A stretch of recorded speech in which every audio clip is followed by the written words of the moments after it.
Good evening. Today is Thursday, January 24th at 6:30 p.m.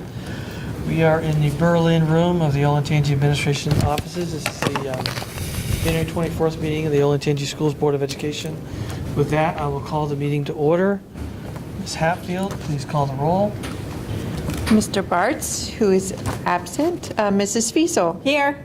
Mr. King. Here. Mrs. Patrick. Here. And Mr. O'Brien. Here. And Mr. Bartz is recovering from knee replacement surgery. That's why he's not here. I think we should take a selfie of the meeting and send it to him. So please join me in the Pledge of Allegiance. I pledge allegiance to the flag of the United States of America and to the republic for which it stands, one nation, under God, indivisible, with liberty and justice for all.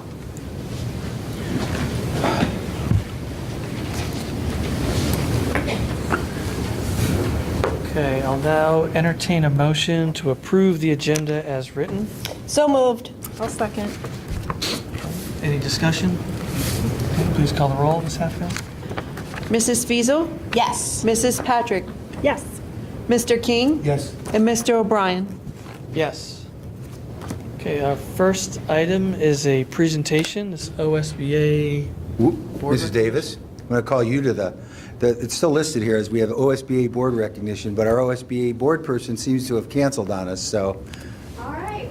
You are now representing the Ohio School Boards Association. All right. So I guess I will just, thank you for your service for our school district. And as, I guess, for me, I'm not speaking for OSBA, but as somebody who has volunteered most of her adult life, I know what a sacrifice it is to make time for your volunteer commitment with your other obligations in your life. So thank you so much for the service that you give. In fact, I was just talking to my husband at dinner about it being Board Recognition Month, and he asked about the board. And I said, honestly, you are all so supportive, cohesive, and prepared to talk about the topics at hand each meeting and throughout between meetings. So we really appreciate all of that on behalf of the leadership team and all of us here at Olentangy. So thank you. And those flowers are for you to take home. Yes. Thank you very much. And then you have a certificate from OSBA there in the blue folder in front of you to also take home as well. Your growing pile of them, Mrs. Fiesel, Mr. I know. King. Thank you. Yeah. So thank you, thank you. Well done, thank you. Our next presentation item is the Olentangy Model United Nations. So Mr. Michael Damana, the advisor, and the student officers, please come to the podium.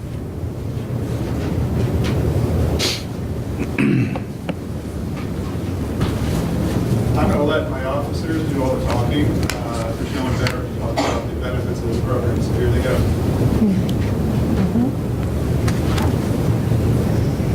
Hi everyone, my name is Lisa Shigo, and I'm a Vice President of the General Assembly for Olentangy Model Nations, and I'm also a senior at Olentangy High School. Almost 2 years ago, Olentangy Model UN began as a program to help students who were interested in global affairs learn about international issues, develop leadership skills, and practice public speaking. Prior to the creation of our program, we attended a summit for the entire state of Ohio called Ohio Model United Nations. Our program is similar to this one, but different in a few key ways. While the previous program held almost 1,000 students, our program holds about 300 students, which is vital to each officer having direct communications with each student, offering them help. With our program, we tried to also keep our cost of attendance as minimal as possible in order to make our program accessible to all students across the district who want to be a part of Olentangy Model United Nations and all that our program has to offer. Hi, I'm Melada Skinder. I'm the current Secretary General of Olentangy Model UN, and I'm a senior at Olentangy High School. 3 years ago, through a friend at Orange High School, I found out about Olentangy Model UN, and so I instantly entreated Mr. Damana to let me join. Since then, I have grown as a person and in my knowledge of international affairs, but most of all, I have grown in my leadership abilities. Olentangy Model UN is a student-run program, and our board of officers spend all year working to maintain this club. Running our own program is time-consuming and means everyone has to be actively involved. I quickly got used to leading meetings, talking to large crowds at our orientation or our annual summit, and spearheading tasks that would make this program run more smoothly. Model UN helps prepare students like myself to be the future leaders of tomorrow. Hi, my name's Kylie Hansen. I'm a sophomore at Olentangy Orange High School, and I'm the current Assistant Secretary General of Model UN. Before participating in Model UN, I was a very quiet kid until one day I was handed a small speech over deforestation in Rwanda, and I was pushed to the podium, and ever since that day, I've gained a lot more public speaking experience. That also boosted my confidence really well and helped me in the classroom. All students in Olentangy Model UN are offered several opportunities to speak in front of large crowds, whether it's an improv speech, debating against a peer's resolution, a formal campaign speech delivered to 300 plus people, or a compelling speech over your country's resolution and problem. I can see differences in my classroom between confident students who have participated in the program and between students who are not participating in the program who lack the valuable public speaking skills that we experience. I think that the experience our club members gain in public speaking will translate to their lives after college and into their future careers and help make our generation outstanding leaders. Hi, my name is Mayuka Daita. I'm a junior at Olentangy Liberty High School and a council vice president. Over the course of my 5-year track record with Olentangy Model UN, I've learned the value of problem solving through deciphering the enigmas of the world around us. These problem solving skills have not only taught me the correct method of untying the knots that are our daily life, but it has also given me the power to view others' perspectives in a different light. Those involved in Model UN are moderately forced to view their problem in a perspective of an individual from their country, not as an outsider. I am proud to say that Model UN has given me a broader view of life and has given me the power to connect with others on a more personal level. The problem-solving skills that our members gain from involving themselves in searching for solutions to the world's biggest problems can actually help the problem-solving skills needed in life, a necessity for our future. Hi, I'm Pooja Kirtipati, a junior at Orange High School, and I'm one of the council presidents of OMUN. One of my favorite parts of OMUN was the talent show at the end of the summit, where everyone got to show off their country's culture through a dance, song, play, or other creative idea. For around 2 hours, we joined everything from traditional dance of South Africa to a game of Jeopardy! Stars of Australia edition. I also enjoyed looking at the costumes that everyone wore during the summit and how beautiful each and every one was. As someone who loves traveling and dreams of traveling the world one day, I enjoyed these aspects of Olentangy MUN because it revealed cultures that I didn't even know existed, and I look forward to that magic every year. So now you see why I had them talk instead of me. So thank you very much for letting us go up and talk a little bit about our program. Feel free to ask us any questions if you do. I have a question. I think it's great that it encompasses, multiple high schools. So how do you all coordinate and get together? Well, recruiting is, we try to recruit an advisor in each building, and we have a school ambassador to each building, and they do putting up flyers, getting the word out. We use a listserv also for that. And then we try to have weekly meetings with each of the, the countries come and they do their research and everything. And so we have better successes in some schools than others. Kind of like our model success was last year. Kylie was our ambassador to Berkshire Middle School, and she did a great job there. And then we recruited a great student there, Luke Woolard, and he was our school ambassador this year. And it's grown from being, like 15 students to about 40 this year. So a lot of it's word of mouth, and a lot of it is the hard work of these kids right here. I have a question. So it's middle school and high school? Yes, middle school and high school. The previous program we were involved in, the Ohio Model United Nations, split it into two. But in the interest of making it a bigger program, just yesterday I was typing out the list of all the countries, and it's just really cool to see 58 countries represented. We decided to combine the two. Now during debate sessions, we try to make it so that 6th graders aren't debating with 12th graders as much, because we have different council sessions. But once they get to the General Assembly, they're all in there, and I think that actually just adds more to the mix than anything else. said there's 300 students amongst the 5 middle schools and the 4 high schools. 300 was our initial number. One thing that we're still always working to get better at our organization, our communication. So it'll probably be, it's definitely more than 200, but it's probably going to fall short of 300 because we have people who, like I said, we don't have an advisor in every building that's as active. So my guess is it's going to be somewhere in the 250 range this year. And are you participating in the One Community Conference? That's no. a no. That would be no. My plate is really full, and I try to do everything I can. So, but and this one is kind of my passion is because as Pooja mentioned about traveling, I love to travel, and I've been to 89 different countries, and so to see these kids talk about their countries and actually live the role of their country, and see look at the problems of it from their viewpoint is just a really powerful tool, I think, for learning. Great. So this certainly fits our organizational objective of creating a culture of inclusive excellence. And so I'm going to ask Mr. Fetty, our Chief Academic Officer, to help you connect with Jackie Powers, our District Coordinator or Supervisor for Equity and Inclusion, because what you're doing is all about equity and inclusion. So I think we have the diversity liaisons in every building. They can be point people. They can maybe help. We can start talking about how to interface everybody all together in that.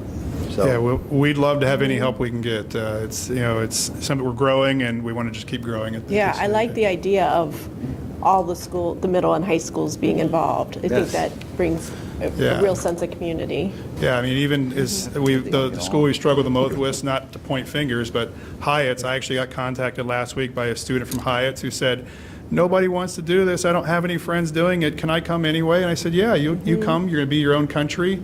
You can debate the resolutions and everything." So I sent him the list of all the country names that are chosen, and he's going to send me back his reply on what he wants to represent. So I think that's a really kind of cool way to get your foot in the door.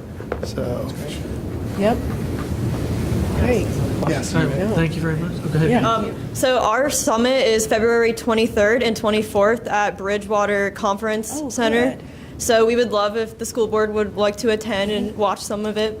That would be very appreciative Wait, say of us. that again, February 20th. February 23rd and 24th. It's from 8 o'clock to 10:30 p.m. on February 23rd. That's 8 a.m. And on February 24th, it's from 8 o'clock a.m. to 12 p.m. at Bridgewater Conference Center. Wow. Good. thank you. Great. Okay, great. Thank you very much. Appreciate it. Thank you. Yep.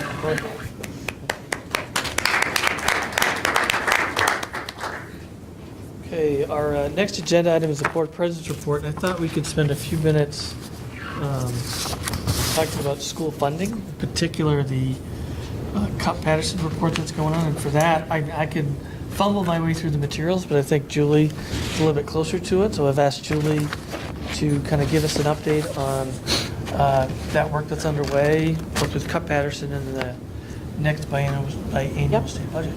Yes, because I serve on the Delaware Area Career Center School Board, the Career Center superintendents had a legislative conference yesterday, and one of our sessions was on the Cup-Patterson Task Force that is looking at totally blowing up our current school funding formula, which is a good thing for us anyway, hopefully.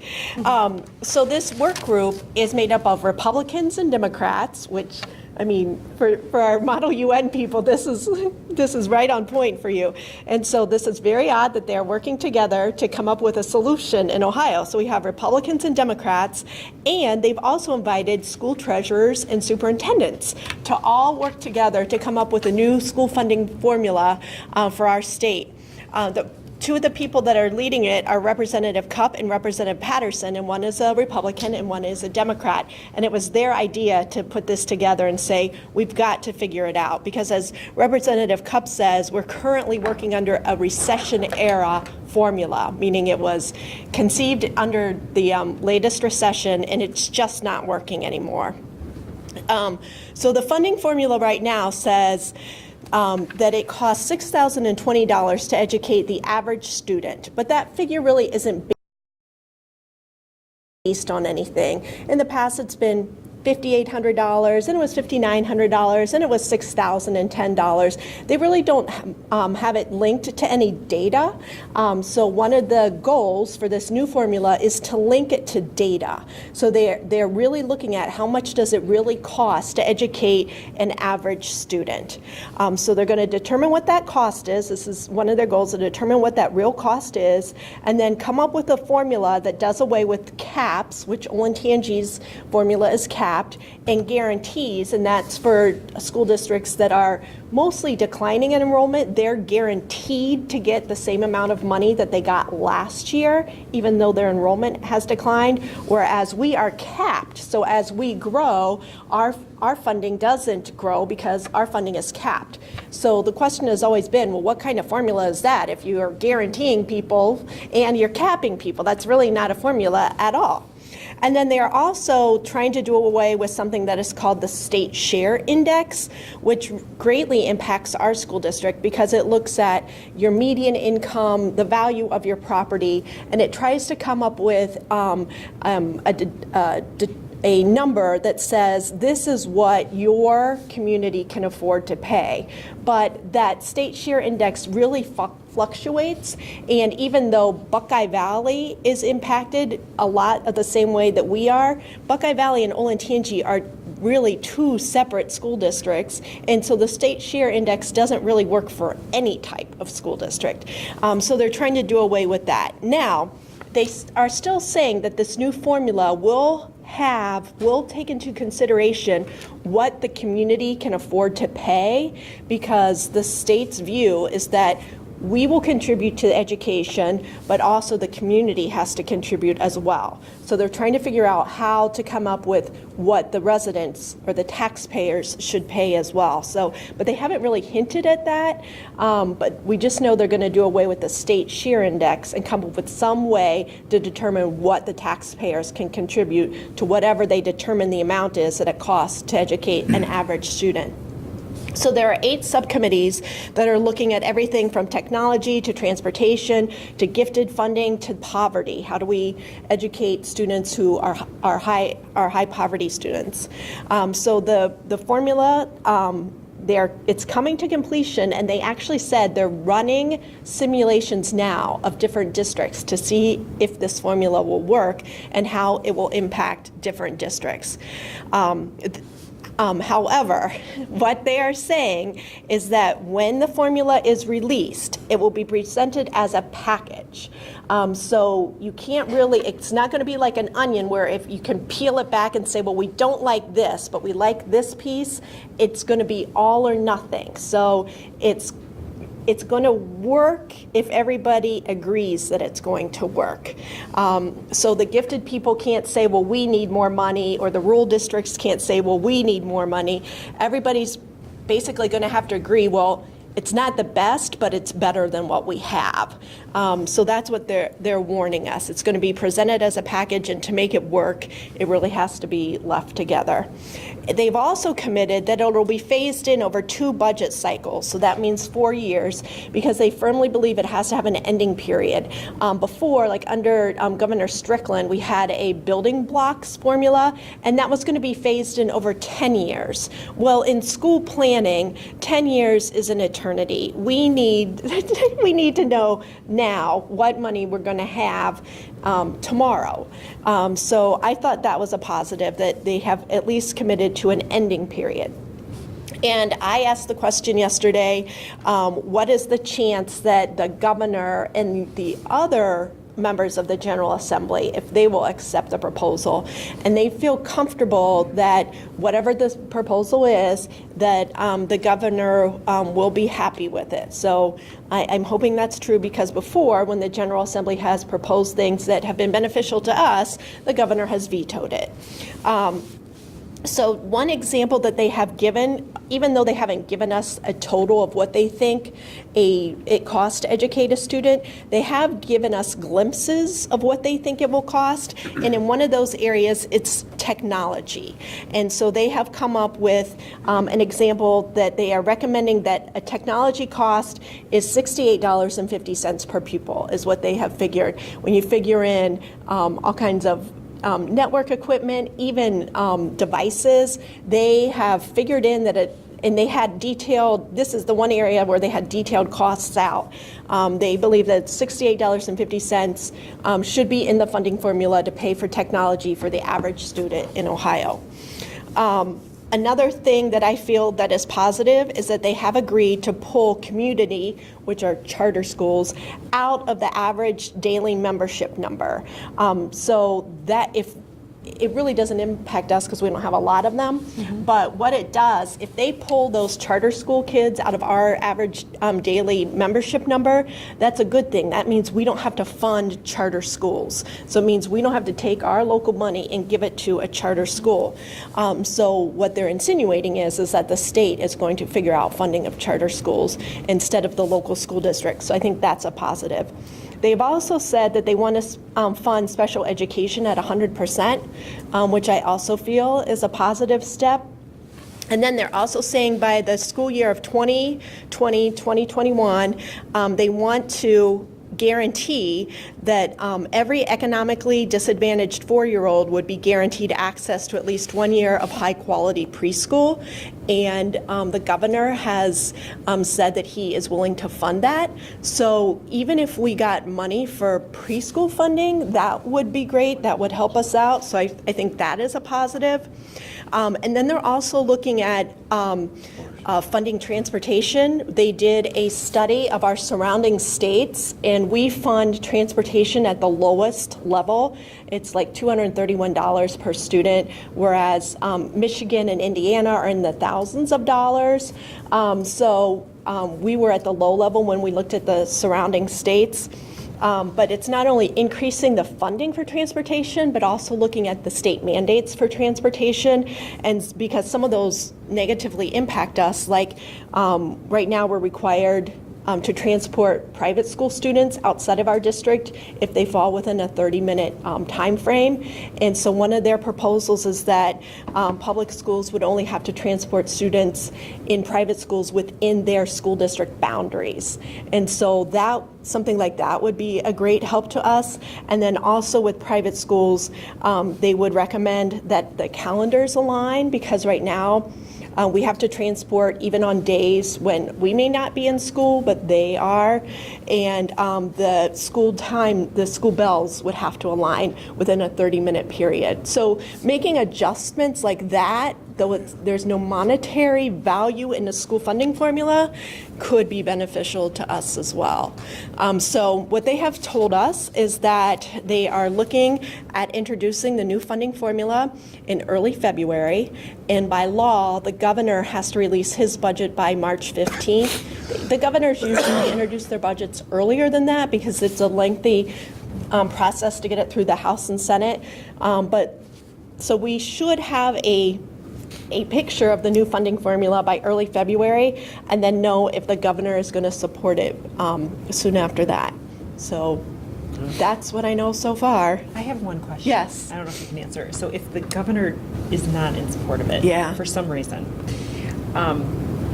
does it go back to square one and then it's for the next budget? Or well, if the governor doesn't accept these recommendations, I think a lot of people are going to be angry because this is it's a nonpartisan group that finally has sat down to say we're going to hammer this out, and they've gotten buy-in from the superintendents and treasurers too. But legally, the governor can propose his own formula as well.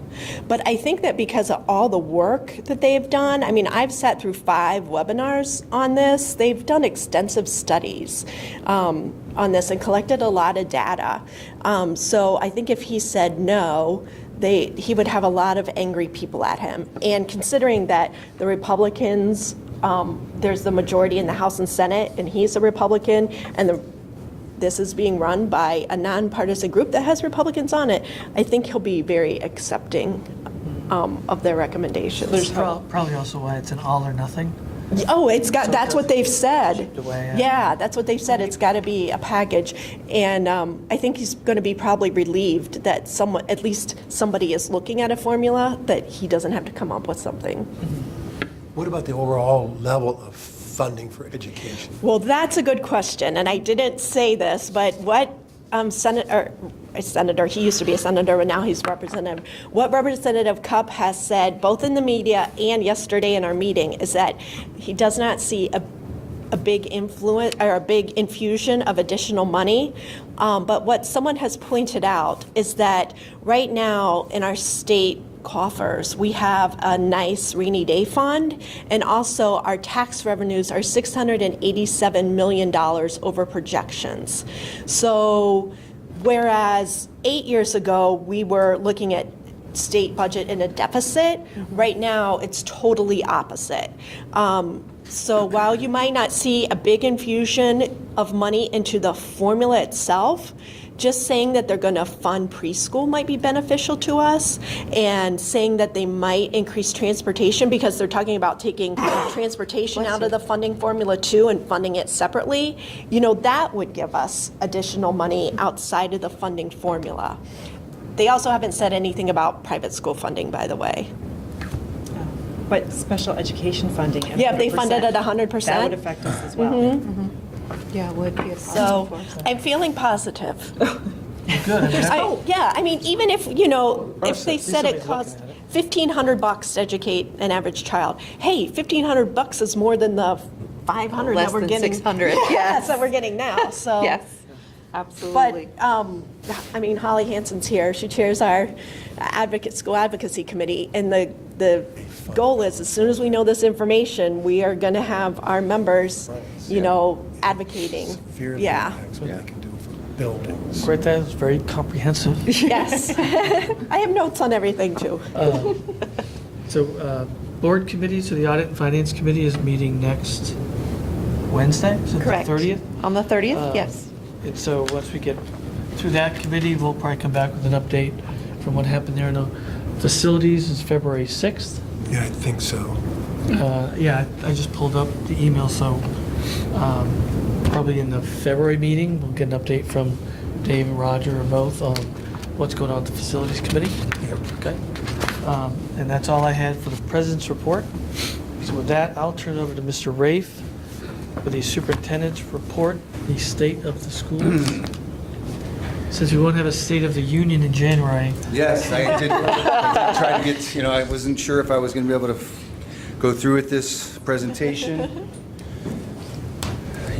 But I did get special permission and exemptions, so I do want to echo Krista, I appreciate her stepping in for OSBA, but echo those same thoughts. As I say everywhere I go, we're very thankful for the work that you all do, and our leadership team really appreciates working with all of you, and thank you for your service. So I don't know what I've just become allergic to, but I'm starting to sniffle. But anyway, good evening, and thank you for this opportunity to present the State of the Schools report for 2018-2019.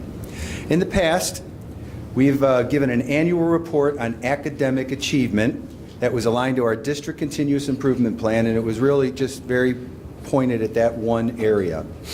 Since we developed a new long-term strategic plan in 2017-18, I'm presenting a new report aligned to that plan. This report will include a broad perspective related to the strategic priorities and the organizational goals with reference to our current state and future direction of the organization. Let's begin first with a review of our strategic plan, which begins with our mission, our vision, and our values. We're aware that the foundation of our district is our mission, to facilitate maximum learning for every student. It's an endeavor that not only impacts the 21,000 students in our district, it also impacts our community. Our vision, to be the recognized leader for high performance and efficiency in education, is what we're striving to become as an organization. We know strong schools are essential to long-term growth and prosperity, and we're committed to making smart, financially responsible decisions that ensure our students can achieve and our community can flourish.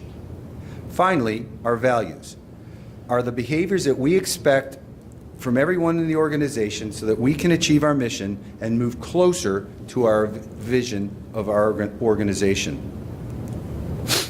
Excuse me. Our strategic plan includes 4 strategic priorities and 12 organizational goals. Please remember that as presented here, they are not in a hierarchy or prioritized order. For instance, I'll be talking about ensuring mastery of learning last in this presentation, but that's simply because of how I organized the presentation, and I'm saving the best for last. Please also remember that there are multiple departmental goals and objectives related to each district strategic priority, and when I asked each department to report on progress related to the strategic plan, I received much more information than possible to share in one presentation. Much of the accomplishments and information presented here, in addition to other information, will be used to create our district quality profile summary, which highlights our most significant key performance indicators. As Mr. O'Brien mentioned at our last meeting in his board president's report, he and I have already discussed moving forward with a work session in the future, using this plan as our base, this presentation and plan as a baseline. Thank you. You're so nice. So we've discussed going with a work session in the future to discuss those key performance indicators and the metrics we want to monitor and report on in the future. So here we go. I love the pictures. Great job with the pictures, Kristen. Thank you. So the first area I will discuss is our strategic priority, alleviating barriers to learning. I'm sorry, students and stakeholders, and the goals within. Alleviating barriers to learning, expanding community engagement, and promoting a culture of inclusive excellence. I'm very proud of the efforts we've made in the area of alleviating barriers to learning, because we cannot truly facilitate maximum learning for every student unless we alleviate non-academic barriers to learning. We often believe in education that the work we do can be life-changing. The work we do with regard to addressing non-academic barriers to learning can be life-saving. Recently, we conducted a survey of all 9th through 11th grade students. In this study, 90% of the students reported their teachers are respectful towards them, but when asked if their teacher would be concerned if they came to class upset, only 55% reported that their teacher would be quite or extremely concerned. So through this example, we've been able to identify a disconnect in the way our students are perceiving the student-teacher relationship. We are directly addressing this through a district-wide professional development theme of student-teacher relationships, as well as within the trauma-informed trainings that we're performing. On a positive note, we asked students to use 2 words to describe how they feel at school, and the common words that surfaced are amazing, happy, smart, safe, grateful, and calm. Creating an environment where students are able to experience these feelings contributes to successful learning environments. Our future in this area will center on improving the programs and practices we have in place and continue to expand our existing partnerships. One in particular is enhancing our partnerships with the OSU Wexner Medical Center to increase the district's access to mental health specialists. I envision a relationship similar to our existing partnership we have for our athletic trainers and sports performance coaches. So I look forward to that coming forward soon. The level of community engagement throughout the district remains consistently strong. The annual report that presented by Mr. Wright on school-based activities occurring throughout the district and the sheer number of events being held across our 25 buildings is very impressive. The work of our parent programs team is especially noteworthy. The events are always timely and highly relevant, and I continually receive positive feedback from parents regarding these programs. During the fall semester, a parent program was held on the topic of student stress and anxiety. We received outstanding feedback from parents and teachers. A parent said, "My husband and I attended the presentation last week. It was great, informative, and I learned a few tips and things to keep in mind. However, it also proved to us it's time for our daughter to get professional help," which was very powerful. An OLSD intervention aide said, "Thank you for the great workshop last night. I was surprised to realize how many tips were helpful for myself as well as my children and the children I work with on a daily basis." Now, expanding community engagement in a community where engagement is exceptionally strong is a challenge, but we can always do better. Our future expansion opportunities here lie in the portion of our community that does not currently have students within our schools. And this includes local businesses, community members without children, our growing senior population, and our own alumni. Recently, I heard this from a local resident. We made a retirement move to Lewis Center to be closer to our children and grandchildren. We've been very impressed with the quality of the education they receive in the Olentangy schools. We have 2 granddaughters who attended Olentangy High School, were involved in their athletic programs, and graduated with honors. We feel Olentangy is a prestigious school that prepared our children well for higher education and beyond. Promoting a culture of inclusive excellence has been a major focus for the district, and I continue to be very proud of the work being done in this area. While these topics are complex to address and require honest, tough conversations, we remain committed to dedicating resources to this goal as the work truly creates a one Olentangy culture. Our annual One Community Conference has grown in strength each year, providing community members an opportunity to learn and connect. Last year's conference attendees had this to say: the students who spoke were amazing. It takes a lot of strength to face an audience, let alone delving into such personal subjects. Another attendee said the variety of workshop topics were impressive. For me, it was seeing the student speakers address the same issues that are prevalent in my life. Our most critical work in this area continues to be addressing the challenge of diversifying our staff across all employee groups. I'm pleased to share that we are currently working on establishing a partnership with Otterbein University to create a homegrown group of teachers that will be available to consider for future employment. Otterbein has shown a willingness to offer substantial scholarship dollars to diverse students from Olentangy who enroll in their College of Education. Working in conjunction with our Teacher Academy program, we'll strive to identify 10 diverse students who will participate in our high school level Teacher Academy and then move on to Otterbein for their teacher preparation and education. And that pipeline will be available to us in the years to come. The next area I will discuss is our strategic priority, resource stewardship, and the goals within maximizing investments in revenue, modeling fiscal responsibility and transparency, and managing assets wisely. Mrs. Hatfield has shared that we have changed our financial operating practices so that we draw cash on a more effective, as-needed basis, allowing the district to keep funds invested for longer periods of time in higher investment earnings accounts. A market review of interest rates occurs at each distribution of real estate collections to ensure we invest funds at maximum rates for the appropriate length of liquidity needs. And I worked really hard to get the word basis points in there somewhere, but I just couldn't do it. Kevin loves basis because I still don't know what they are. Additionally, we've implemented investing strategies that maximize our returns on idle funds. Moving forward, we're working to create models to analyze debt capacity for future needs and potential ballot issues.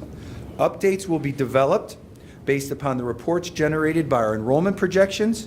Additional exploration of income tax, facility rental, brand revenue will also be completed. With regard to modeling fiscal responsibility and transparency, there are a few items listed here. But the fact that we've received the Auditor of State Award with distinction 12 times, this being the 7th consecutive year, says it all. Congratulations to our Treasurer's Department. The award's given by experts, and it shows that our district consistently provides clean, accurate records and reports. The Treasurer's Office is working on providing updates to the Treasurer's webpage to provide information on real estate collections to the community and staff, including the posting of monthly financials in a specific area of the website and sharing specific annual data from the CUP report that will ensure greater transparency. And the goal to manage our assets wisely is critical if we want to be considered a recognized leader in efficiency in education. Given our state funding challenges, which has created our locally funded district, we must be efficient and manage our assets wisely at all times. We are constantly looking for ways to save money without compromising our core services. One of the challenges we face moving forward when managing assets wisely is related to the competing needs of technology and additional money needed for permanent improvements across the district, which will only increase as we continue to age and grow as a district. Moving on, the next area I will discuss is our strategic priority, internal processes, and the goals within implementing a digital conversion, expanding our talent management strategy, and striving for a culture of operational excellence. When we talk about a digital conversion, many people believe it's solely related to what is happening in the classroom and specifically with instructional technology. However, our goal to implement a digital conversion was far bigger than that and included all of the avenues we can better use technology to improve how we interact with our school community. So as the slide indicates, we've improved many of our processes through the use of technology, making interacting with the district as a parent, staff member, or student much easier. As we plan for the future, a digital conversion is never fully complete because technology is always evolving and improving. For instance, since we have equipped all of our buses with GPS monitoring systems, we will have an app available next year so parents may track the exact location of their child's bus while en route. Parents have expressed a high interest in having this feature available to them to assist with their busy schedules. With regards to our talent management strategy, when I think about all of the improvements we've made in our human resources department, I am simply amazed. Despite the amount of new staff we hire each year, we've been able to continually improve these processes alongside our growth without significantly adding to our HR staff. The best example of some of these efficiencies is on display at our annual New Teacher Academy. Our new teachers are constantly impressed by the professional development offered here. A 2018 new teacher had this to say: "It was all amazing." It is clear from my time in the New Teacher Academy that the Olentangy District truly is invested in its teachers. I feel more prepared for this teaching position than I have at my two previous districts. The most important work done in the area of talent management is the in-house professional development work we offer. This year alone, we've offered 90 OPDA courses taught by OLSD teachers and administrators. To date, there have been 2,135 participants enrolled. Our teachers have said there are so many choices that include a wide variety of topics, it's hard to choose which to attend. And it is a great feeling for me to be able to offer such a high-quality, comprehensive, homegrown professional development program to our teachers. As we strive to build a culture of operational excellence, we also build a sense of pride. Recently, our employees had this to say: "I get a lot of wows when I tell people where I work. Olentangy is a destination district, and they know it's hard to get into." A second employee said, "I'm always very happy to say I work for OLSD. I feel lucky that I work here. It is a dream job." Looking ahead, we know it's critical to examine our programs and efforts in the middle schools so we can best determine the most efficient size and scope for our middle schools moving forward. We will do this through extensive dialogue with our district and middle school leadership, as well as the current and future middle school parents and students. Moving on, the final area I will discuss is our strategic priority, learning and organizational development, and the goals within establishing our brand identity, fostering leadership development, and ensuring mastery of learning. Over the past year, much work has been done to develop a brand identity for the district. This identity will put into words and phrases what it truly means to be a member of the Olentangy Schools family. Additionally, a new district logo is near completion, and I'd like to reveal it now. No, you're not going to, are you? See if you're paying attention, everyone. I know I've been talking a long time. No, it's coming, though. We got a couple good ones. Expect a new brand identity, materials, and logo to be revealed in early 2019. The district has also increased our visibility on social media platforms by enhancing our presence on 2 platforms and adding both Instagram and LinkedIn. Looking ahead, the Communications Department will be launching a series of staff trainings to better prepare staff members to deliver clear, concise communications to parents, students, colleagues, and community members, minimizing confusion and promoting consistency in brand messaging. With regards to leadership development, I recently met Diane Egbers, a CEO and executive coach for a company called Leadership Acceleration, to discuss opportunities that she may be able to provide for our administrators. During our conversation, I explained the work that Mr. Wright has been leading in the format of his Legion meetings, and she was highly impressed.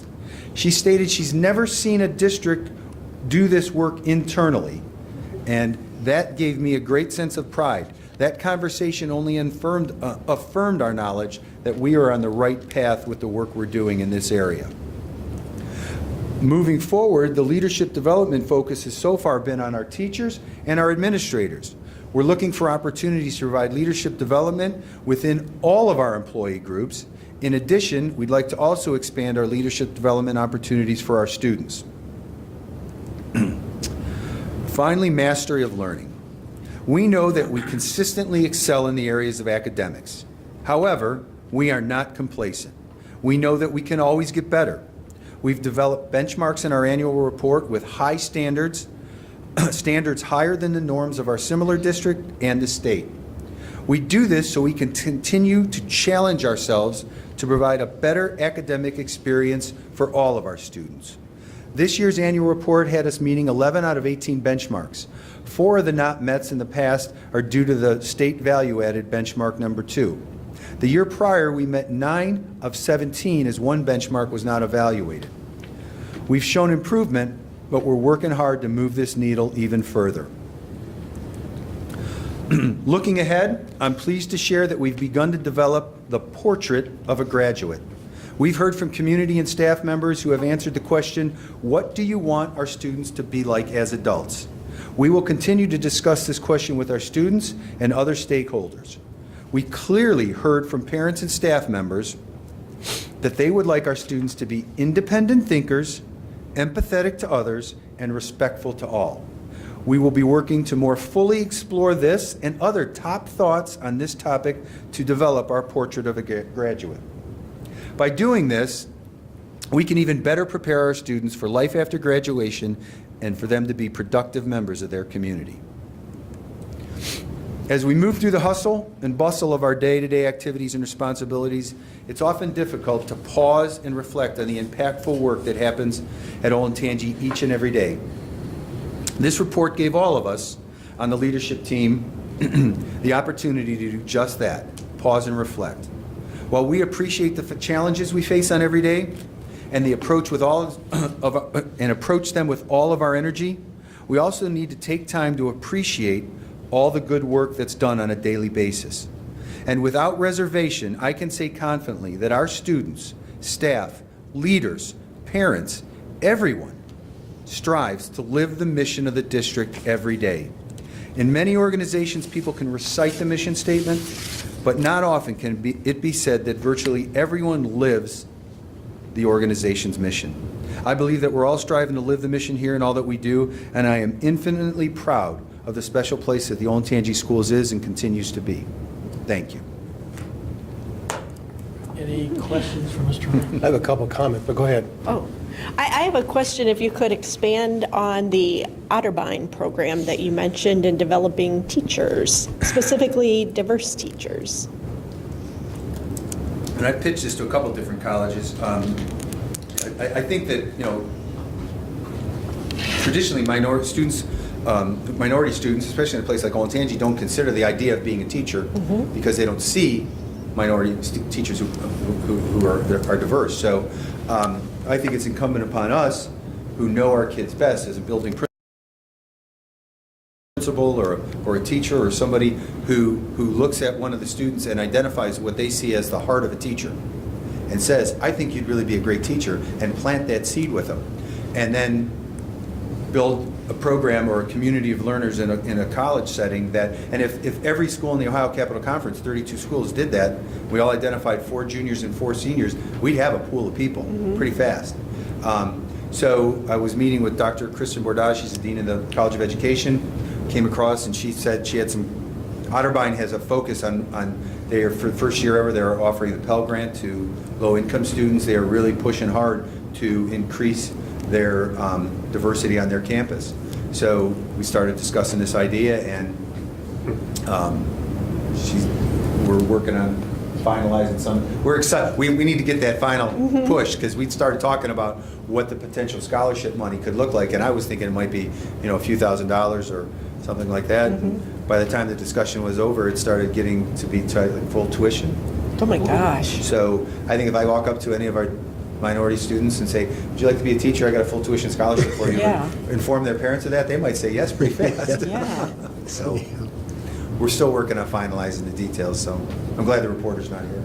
Yeah. Yes, Dave, go ahead. A couple of comments. First of all, specifically, I think that's a great program idea. I hope you can take that to fruition. I think that's really pretty cool. Yeah. As a follow-up to our phone conversation about this specific presentation, I just thought, well, shoot, since everybody's here, I'd go ahead and share some thoughts about what I just saw and heard. Number one, I don't think it was too long. I think the time of this was appropriate. It could have been longer, and I would have been personally just fine with that, because it's so important. I like the fact that the format's changed with the beginning of the year, where this is more a state of, as opposed to just a specific area of reporting. So I'm really glad for that format change. I was really appreciative that you didn't just read bullets. I get good guidance from a lot of people. I'm sorry? I get good guidance from a lot of people. I understand the importance of bullets, especially when you're reading the document separately, but to have you present the information without, okay, here's the first bullet, here's the second bullet, here's the third bullet, and then all of a sudden you're nodding your head. That's I know it's late for us. That was really, really good. And there was one other thing. Yes. Oh, the examples, that you introduced comments from people, letter, comments, whatever. I think it's a very nice touch. So, good presentation. Thank you. I also have a comment. I appreciated not just listening to stats on our students' performance, because we are more than just report card grades. I don't hold the report card in high regards to begin with, because it changes so much, and maybe it's going to start being a little bit more consistent, but I appreciated looking at the whole district. Thank you.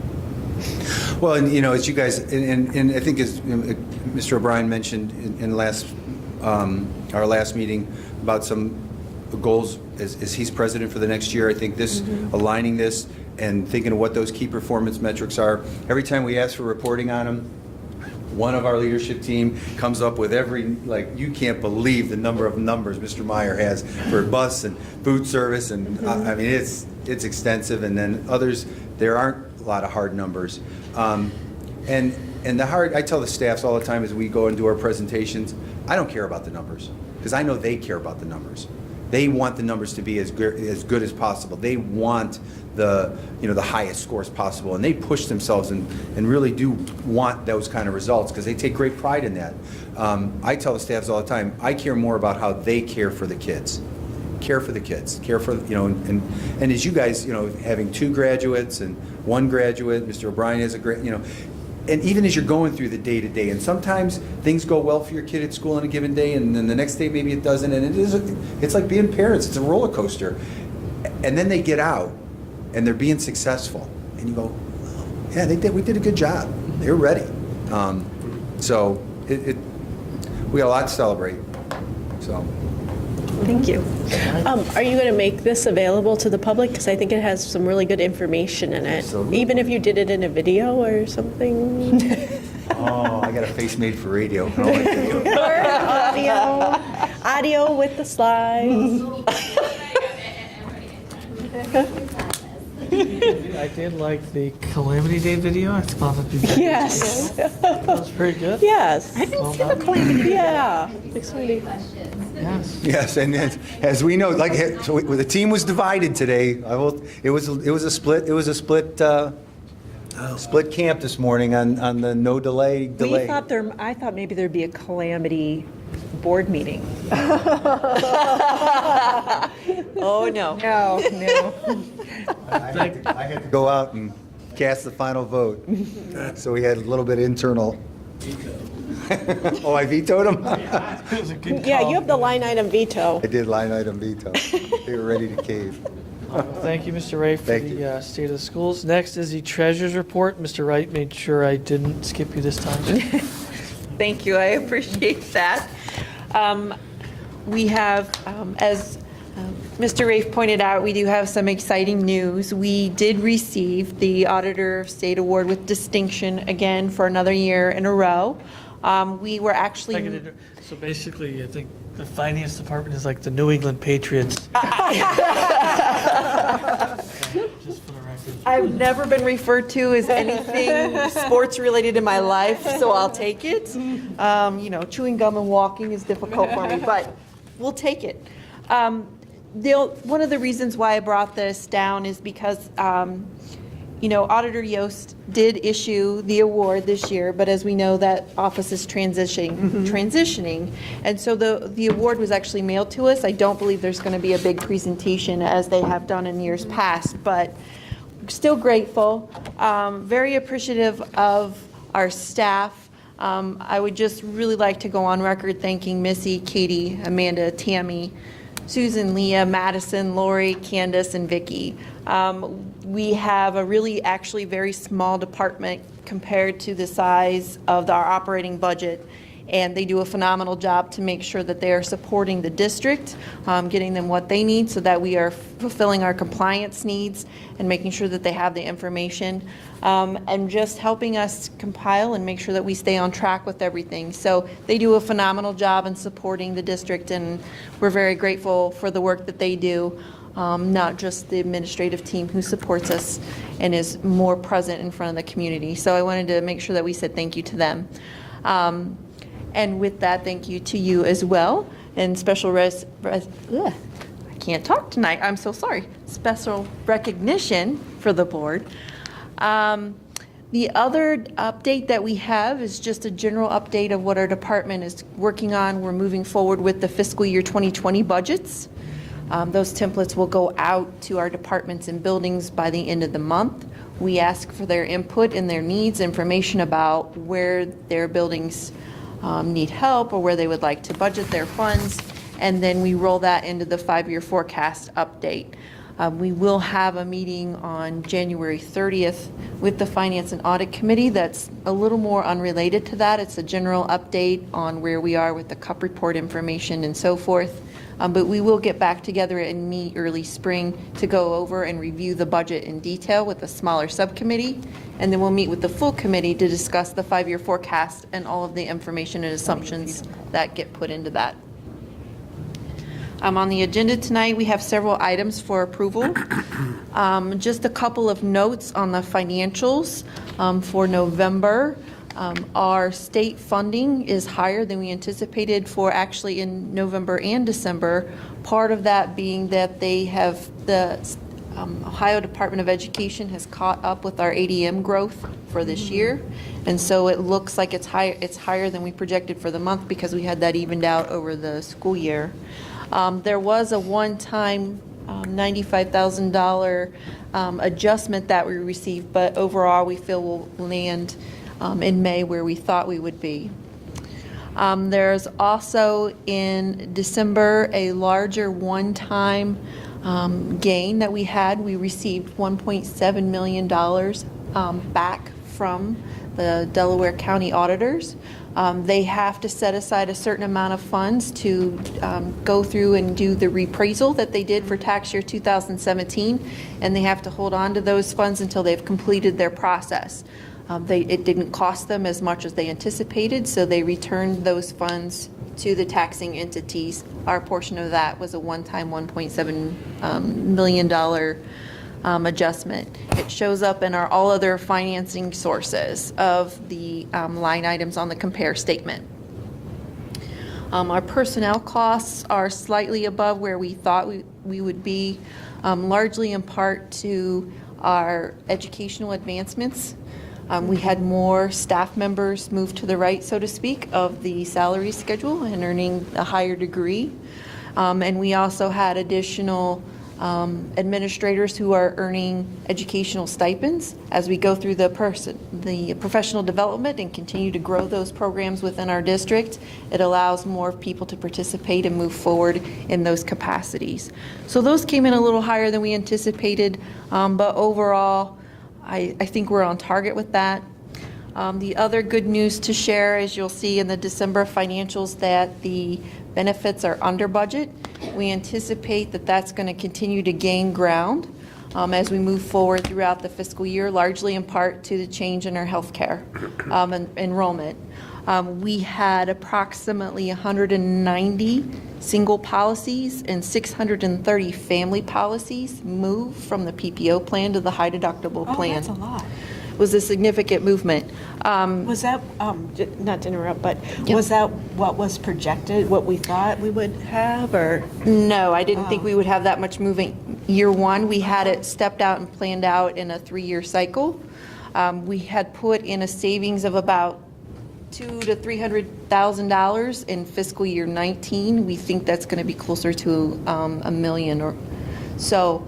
It's going to be a very positive flow for us on the 5-year forecast numbers. What's interesting is, we introduced the HSA probably In 2012. Yeah. Dr. Lucas was here. Yeah.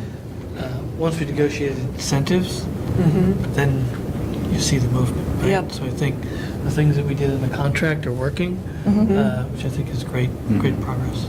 Absolutely. And then we have monthly meetings established with our insurance broker so we can continuously track the claims dollars and make sure that we are seeing that consumer-driven type program actually affect our claims dollars as well, and working to bring that cost down so that we can continue to lower our premium costs to the district and to the staff who pay the other portion of that.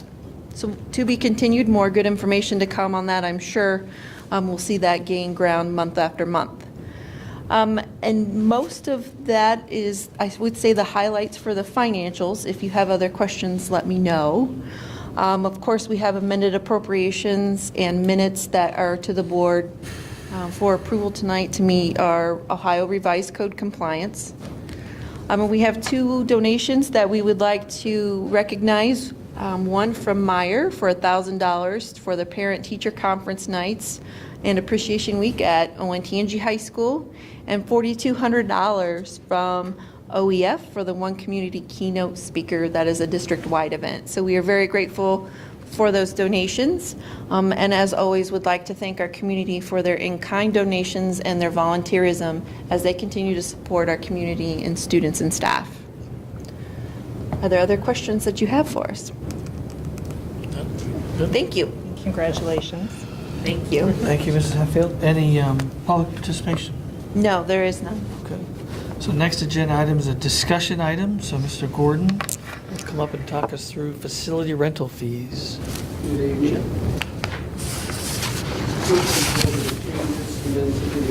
May have.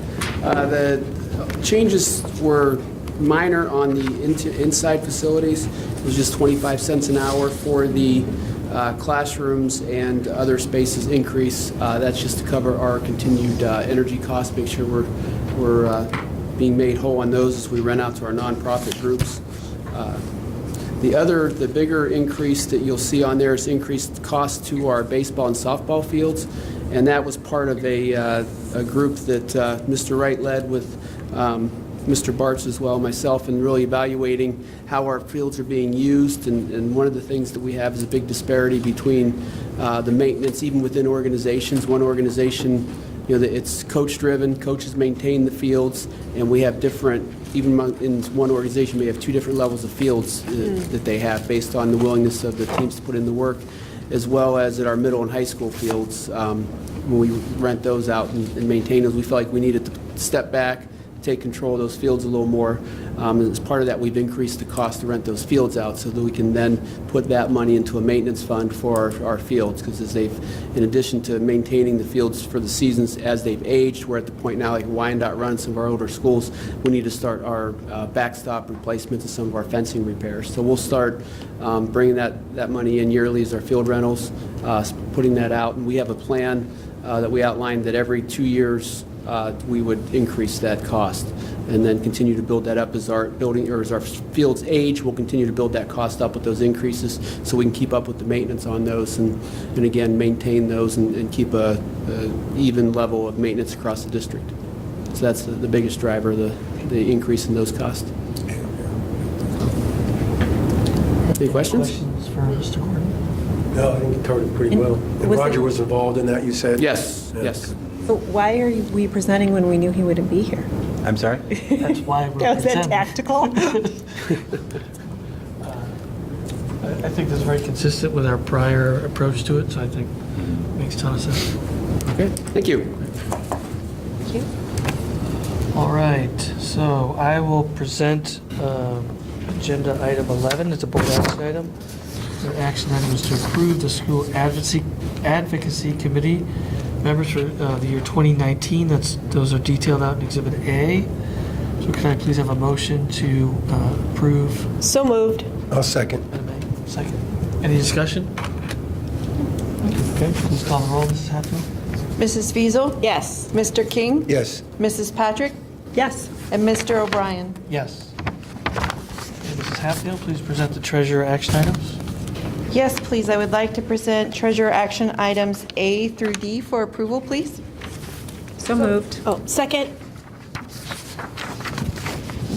Any discussion? Seeing none, please call the roll. Mrs. Patrick, Yes. Mrs. Fiesel, Yes. Mr. King, Yes. and Mr. O'Brien. Yes. Thank you. Mr. Rafe, please present your superintendent action items. Yes, sir, I will present superintendent action items A through D Do for you have approval. any we need to pull out? No, I'm sorry. I forgot I was going to ask that all the time. I'll move. I'll second. Any discussion? I just have to recognize Jeff Riley for his retirement. The first time that I met him, I thought he was a student and he was a teacher. And that was, Everybody know what his time. I know, I can't, I don't know what he's going to do with himself when he retires. He was keeping the book at the middle school basketball game last night Yeah. on Tuesday night. Maybe we'll get him to coach. So first and second, we had a first and second, so those discussions, so please call the roll, Ms. Hatfield. Mr. King, Yes. Mrs. Patrick, Yes. Mrs. Fiesel, Yes. and Mr. O'Brien. Yes. Thank you. All right, I'll now entertain a motion to adjourn. So moved. Second. Any discussion? Our next board meeting is Valentine's Day. Valentine's February Day. 14th, 6:30 here. So with that, please call the roll, Ms. Hatfield. Mrs. Patrick, Yes. Mrs. Fiesel, Yes. Mr. King, Yes. and Mr. O'Brien. Yes. And Thank you. everybody. I think we should do a selfie now.